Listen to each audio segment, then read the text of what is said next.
అబ్బాబాబా ఏమి ఎండ అబ్బా ఇగో గీలా మన మహిషపట్నంలో ఉన్నటువంటి మార్కెట్లో ఒక డ్రెస్ తీసుకుందామని పోయినా ఏమి ఎండ కొడుతున్నది పోయి దూపా అనేసరికి నీళ్ళు ఓలు దాపలేదు. కానీ ఇగో ఇక్కడ భాగ్యలక్ష్మి జనరల్ స్టోర్ వాళ్ళు ఈ విషయాన్ని దృష్టిలో పెట్టుకొని మస్తు మంది నా లెక్కనే దూప అవుతున్నది కదా అనుకోని గీయాల మన ఎమ్మెల్యే రామారావు పటేల్ సార్ చేతుల మీదుగా చలివేంద్రంను ఇక్కడ ప్రారంభించాలన్నమాట.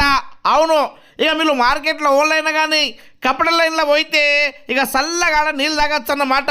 ఇక ఇట్లా మన రామారావు పటేల్ సారు గీ చలివేంద్రంను ప్రారంభించి ఇక సార్ చేతుల మీదుగానే గాడికి ఇట్లా నీళ్ళు తాపిండన్నమాట. ఇక ఈడ ఉన్నటువంటి ఆడపడుచులు గిట్లా షాపింగ్ వచ్చిన వాళ్ళు నీళ్ళు తాగి చల్లగా అయ్యా నీ కడుపు చల్లగా ఉండనని మన రావుల పోషెట్టి గారికి ఆడ ఆశీర్వదించడం జరిగిందన్నమాట. అదే ఇంతకు ముందు 10వ నంబర్ వార్డు కౌన్సిలర్ ఉండే కదా, ఇక ఎమ్మెల్యే గారితో పాటు చైర్మన్ తుమ్మల దత్తు గారు కౌన్సిలర్లు పాల్గొనడం జరిగింది.